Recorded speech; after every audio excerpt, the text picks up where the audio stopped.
Allan Rhodes is not just another politician. In fact, Allan Rhodes is a whole lot like you, with a loving family, a business, the usual mortgage and car payments, etc., etc. Also, Allan Rhodes has a deep concern for our public policy and the needs of the Tennessee Valley and our state. Allan Rhodes wants to serve you in Montgomery as your state senator from District 7. Please, take a little time and learn about Allan Rhodes.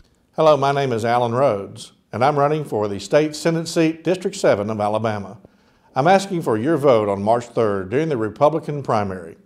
Go to my website at allanrhodes.com. Find out more about my positions on the issues as a conservative Republican. As we approach the primary election on March 3rd, I have had the opportunity to meet many of you around the 7th District. And the first question people ask is for me to tell them something about myself and why I wanted to run for this Senate seat. First of all, I'm a businessman, not a politician. I'm a Christian conservative Republican, both fiscally and socially. I am pro-life, and I believe that life begins at conception.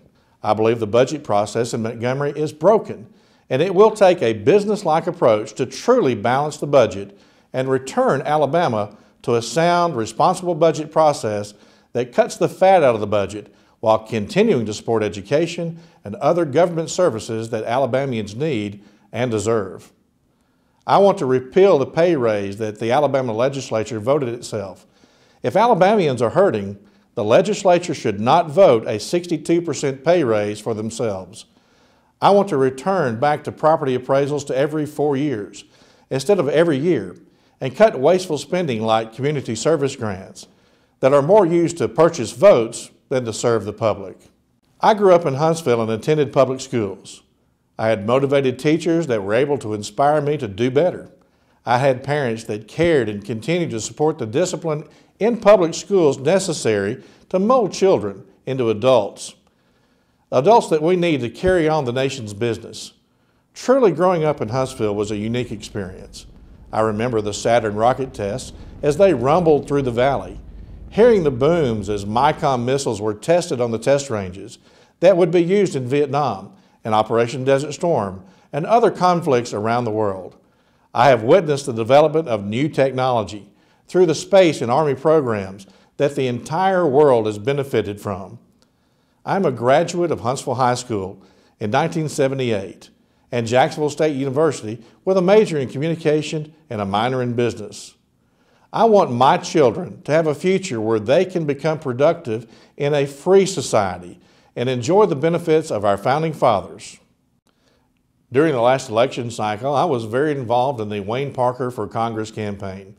I contributed all the money that an individual and spouse could give due to federal election laws. I also gave of my time to help get Wayne Parker elected. When he lost to Parker Griffith, I was very disappointed that a man of the caliber of Wayne Parker was not an easy choice for conservative people like those of us who live here in North Alabama to make. When Parker Griffith resigned from his Senate seat in District 7, I asked Wayne if he was going to run for the now open seat. My plan was to fully support him and again help him get elected. However, Wayne indicated that he was not interested in running at this time.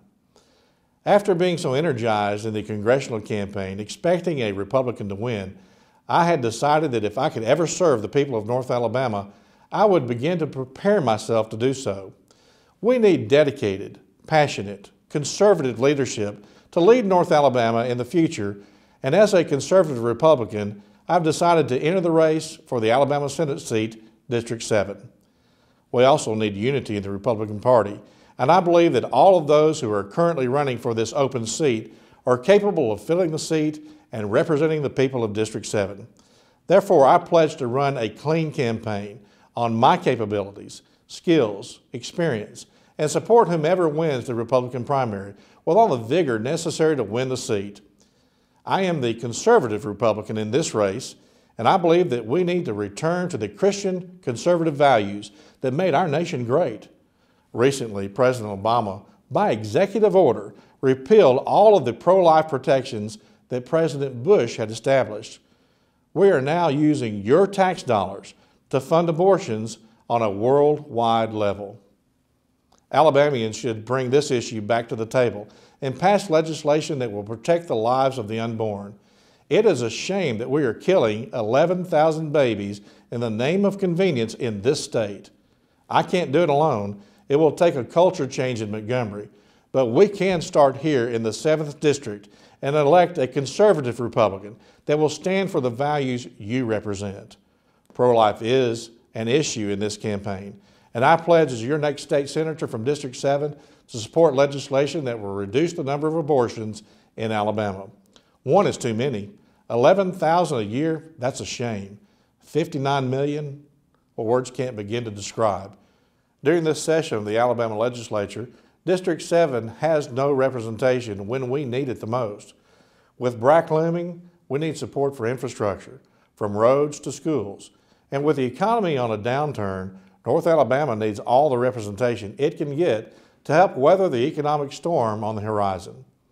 It's no surprise that the state is in proration, but the question is whether we're willing to do the right thing in proposing a realistic budget for Alabama that reflects the economy of the state and does not dip into the rainy day fund at this time. The citizens of Alabama voted to open up the use of the proceeds of the oil and natural gas fund called the Alabama Trust Fund for rainy day issues. However, as a state senator, I would not vote to dip into that fund unless Alabama truly had budgeted a realistic budget and the economy took a drastic downturn. I believe that this is the time for the state Senate and legislature to get very lean in its spending and save any surplus for a truly rainy day. When elected, I would propose a bill that would set aside 10% of all state revenue for a new rainy day fund to be used if the state revenue dipped below a certain level to be determined. If 10% is good enough for God and the church, then the state surely could set aside 10% for a rainy day fund instead of dipping into the Alabama Trust Fund and creating a bigger crisis down the road. The state must put forward a truly balanced budget, not one when signed into law is already in proration, but a budget that reflects the income of the previous year instead of an unrealistic projection for the next. I remember in the early 80s when job hunting was not very promising for college graduates in this state or around the country. However, the economy did get better, and Reaganomics worked by creating an environment of confidence where businesses could flourish, creating jobs and stimulating the economy through lower taxes and less federal regulation. Let's return to the conservative, responsible government that made Alabama great and spend what we have, keep our taxes low, and encourage entrepreneurship to create the jobs for the future of Alabama. The 7th District is poised to lead Alabama into recovery that will last. As we have the capability to tap into the resources at Redstone Arsenal, NASA, the Hudson Alpha Institute of Biotechnology, UAH, Alabama A&M, just to mention a few, and solve many of the looming problems plaguing our country, like our dependency on foreign fuels. By tapping into the wealth of knowledge here in the Valley, we can lead the state and our country in jobs creation. On March 3rd, elect me, Allan Rhodes, and I will represent you honorably, honestly, and with the heart of a person who has been raised in the Tennessee Valley, who knows our needs and wants to make a difference for your family, for my family, and for our great state of Alabama.